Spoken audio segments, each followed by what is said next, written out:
I'd like to take a look at the powers of the president under the United States, the Constitution of the United States of America. And if this doesn't run too long, I'll also look at the powers of the court.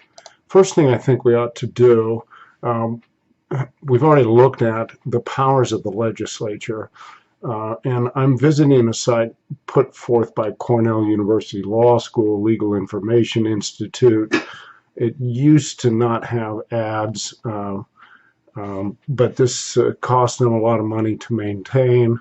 It's relatively good site, but notice that this, and I think this gives us a better idea of the basic framework of power of the federal government. We can begin to see from Article 1, the legislative branch, that there's a lot more power given to the Congress, that the Congress is the makers of the law. And what we then move, and so we could just quickly click on Section 8. Here's all the powers given to Congress. Section 9 are some more powers. Let me point out something. In this site, anytime you find a web link, what this links to is here is an amendment to the Constitution. So we click on no capitation or direct tax shall be laid. They're basically saying there shall not be an income tax. Well, guess what? We click the link, and here it is. Congress shall have power to lay and collect taxes on incomes from whatever source derived. That's Section 162 of the United States Code, Title 26. So there are 50 titles in the code, and this is something where Congress now has power to lay and collect taxes on income. This was passed by the states. And one thing I didn't talk about, but Section 10, I don't always cover this. Notice that it puts direct prohibitions against state action. And I think when you look at this in conjunction with the 10th Amendment, this is the section that the federal government prohibits the states having such power. So the language of the 10th Amendment, nor prohibited by it to the states, which is still mildly confusing, in my view, looks like this talks about, here's what we said in Section 10, this is where you cannot go. So navigating back, we're going to look at Article 2, the presidency, Article 3, the judiciary. And Article 2, this is in brackets, so let's look at that. Is that really the language? No, they don't talk about the presidency. Well, yes, they do. The executive power. And this is kind of interesting language. The executive power shall be vested in the president, because as we move forth, we're going to see that the really biggest power the president has is to faithfully execute the laws. Now, there's a large section here about how the president was elected has been amended by Amendment 12. It used to be that the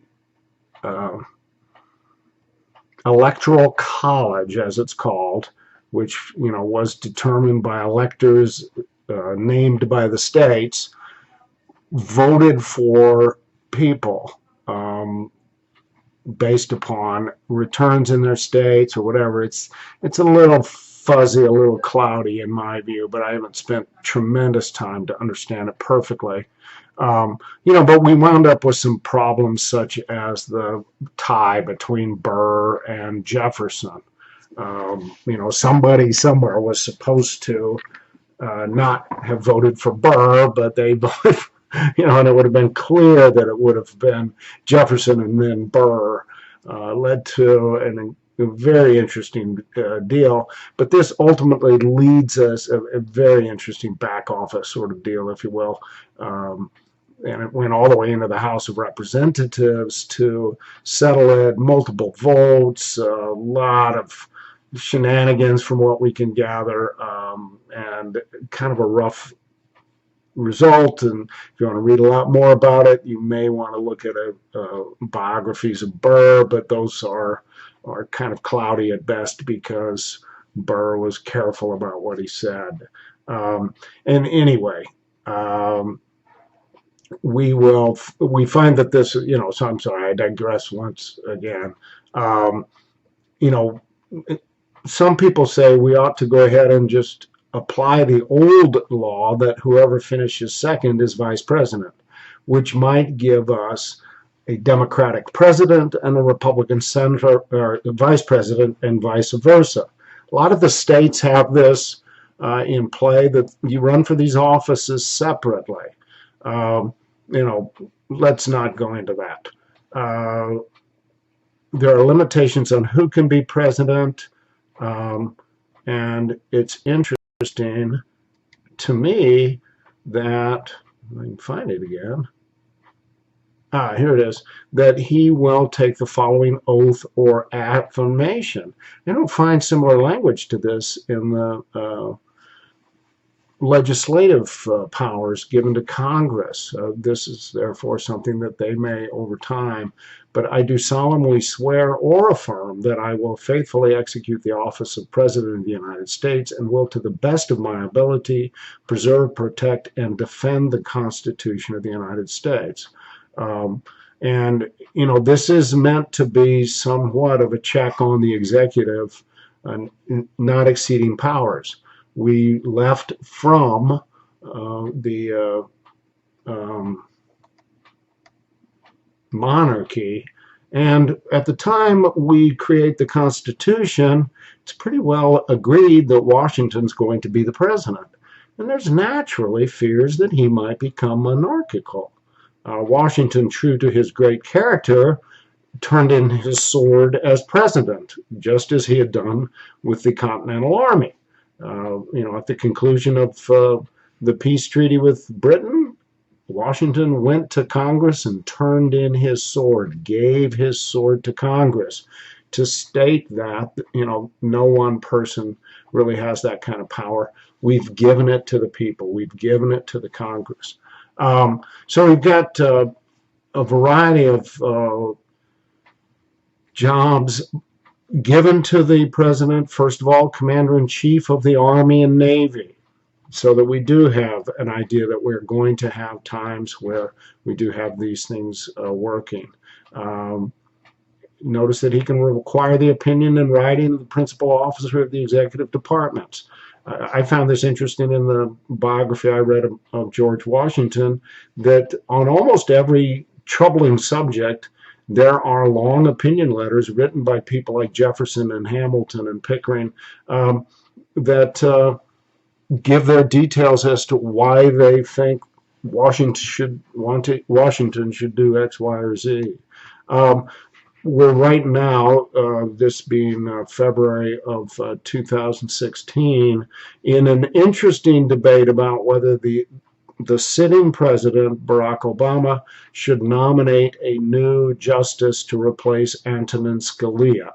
I'm going to pause here because I think there is something that's worth looking at, because Scalia is mostly known as a textual scholar. He was a Supreme Court justice who said, let's look at the language of the Constitution rather than what we hope it will be or what we think it might be.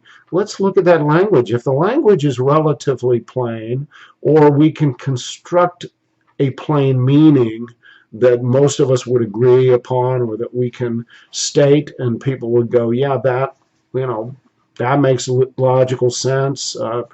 Forcing the judges to stay within the confines, if you will, of the statutes and the Constitution, as opposed to rewriting Constitution or statute themselves. We now have a deal where the Republicans are kind of saying, we're not going to consider anybody that the president would nominate. But notice that he shall have power, and he shall nominate.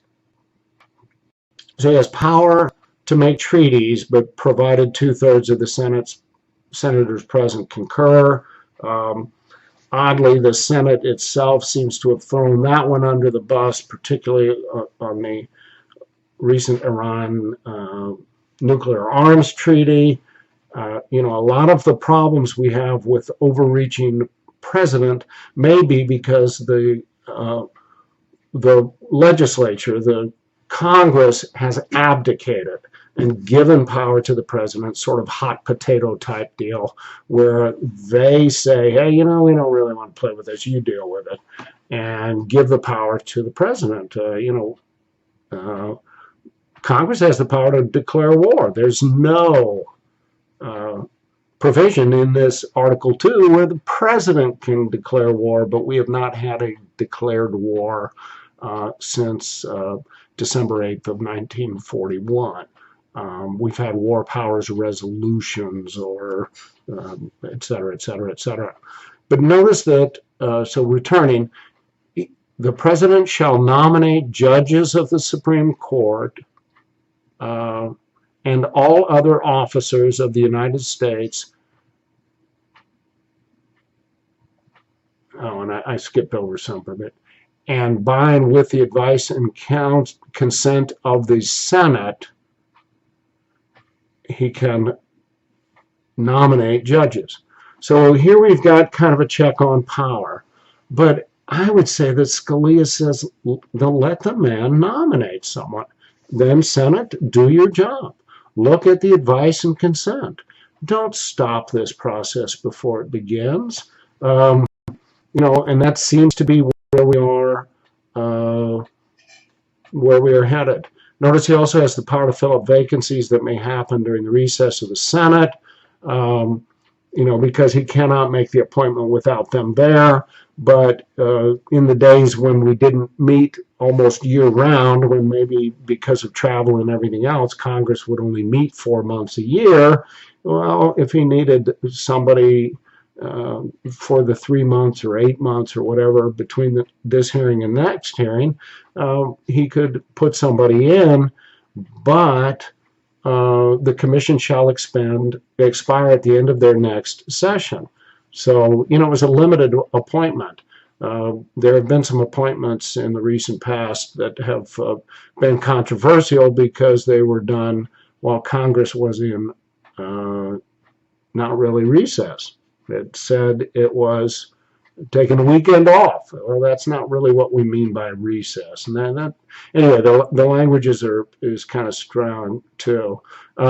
So Section 3, he has to go to Congress and give a state of the nation. And Section 4, here we are. These people can be impeached. I don't know why it's time for solar power. I think that a lot of solar power, let's see if I have that picture handy. The solar power stuff that I've seen, and that's not,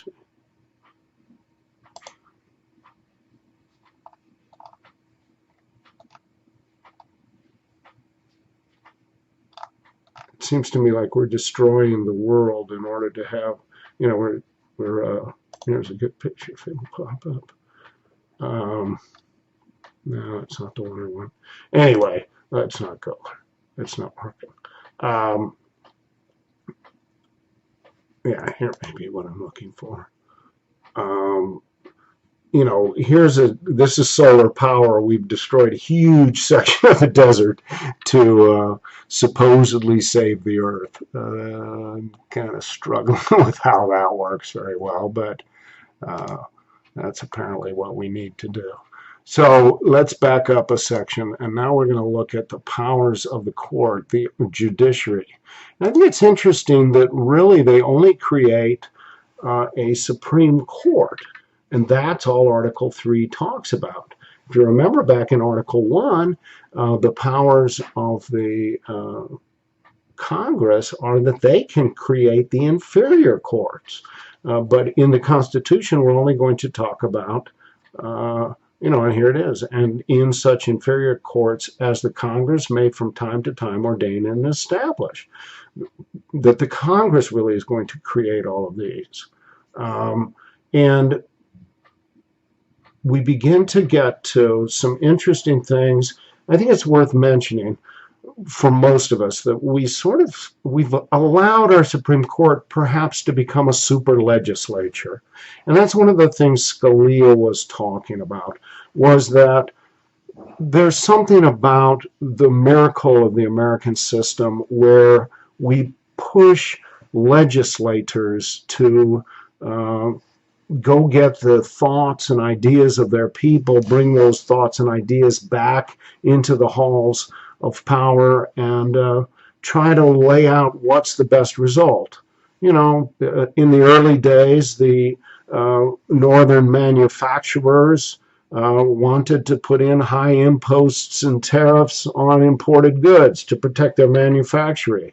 The more agricultural southern states didn't want imposts and tariffs because all it did was drive the cost of goods that they could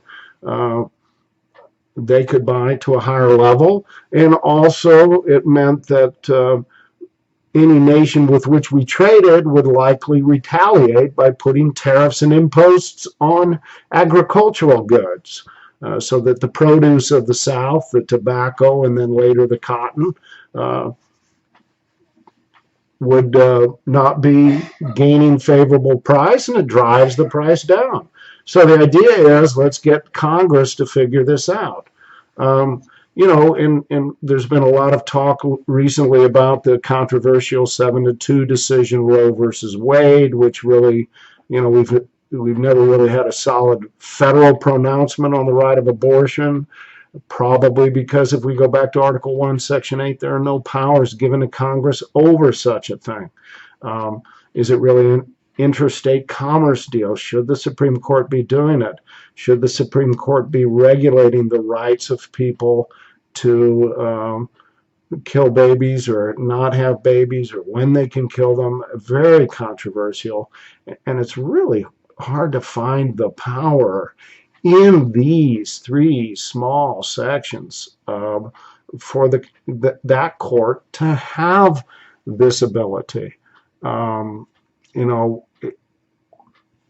we sort of envision in the background that there may be times when the legislatures never agree, and we need a court that's going to address this. But you know, we've really set up the Supreme Court to address things like controversies between two or more states. You know, borders change because rivers move, things like that, to all cases of admiralty and maritime jurisdiction. So all of this is meant as sort of original jurisdiction in the Supreme Court of the United States. And that has sort of left this case to, or that court, to adjudicate some of the smaller things. You know, but we notice there just isn't all that much power given to the Supreme Court. Marbury versus Madison is an expansion of the court in the early days, where the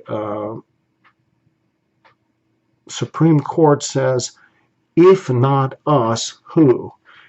You know, can we rely in our constitutional framework on the legislature to check its own constitutional power, or must we have courts that do this?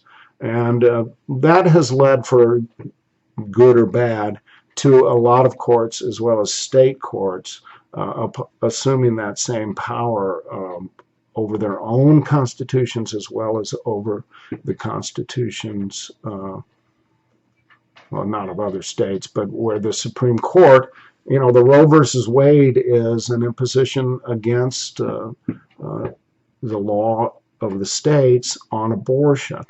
You know, it's a little bit similar to the Affordable Care Act, where the states never acted, therefore the federal government sort of leads to action. You know, we've begun to let our federal government get bigger and bigger and bigger than its design. And, you know, that's hard for us to regulate as individuals. We have a little bit better opportunity to influence people in local power than we do at the state level, and then it's manifold times greater to influence people at the federal level. And that's, at least that's sort of the idea of limited government that some people find embodied in the Constitution. I tend to be one of those. To me, we've got these small deals. So let me go ahead and do the balance of the articles. The full faith and credit clause tells us that each state must give full faith and credit to the laws of each other state. And it used to be until the Supreme Court acted that gay marriage was only available in some states and not necessarily in others. I think that one still has some time to play out. Section 2, privileges and immunities, extradition, fugitive slaves. The fugitive slave law, again, we're always going to see reference to that horrible institution, but it was the duty of northern states, which may have become abolitionist or were becoming abolitionist, to return fugitive slaves to their rightful owners. For good or ill, they were property, at least under the law. And the law isn't always perfect. The law is sort of highly imperfect. Admission of states, the Congress has the power to do this. It also states you cannot split one state into two. West Virginia is an exception. It was carved out of Virginia at a later time. Guarantees to states, I'm going to say I do not know. Off the top of my head, and that is every state in this union a Republican form of government, and that we will protect them against invasion. So that if it's not like we're going to leave a state alone. The rest of the states will come in, and if you get invaded, we'll come help you. Article 5 is the amendment process. I'm presuming most people know that well enough from high school civics classes. Jump to number 6. This is what we usually call the supremacy clause, that this Constitution and everything given to it shall be the supreme law of the land. This is where we get to things like the dormant commerce clause. If Congress has not acted but has power over your business, then the states cannot act because that power is reserved to Congress. There's some problems there because we may or may not want the great laboratory of the states, which is probably my favorite Supreme Court expression, that the United States is built to let us have a great laboratory. For instance, on immigration, California, Arizona, New Mexico, and Texas, all bordering Mexico, which is where we think of illegal immigration as kind of being the problem, that Central and South Americans would come into our realm. I'm just moving so we don't have weird ads going on in the background.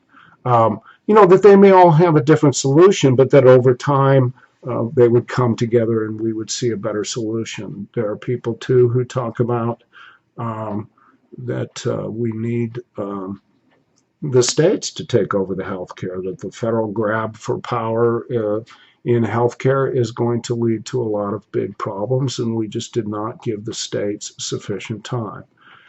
Fair to say that the states had a lot of time and did not act. And at some point in time, the federal government in a vacuum is likely to come in and grab stuff. Anyway, I hope this is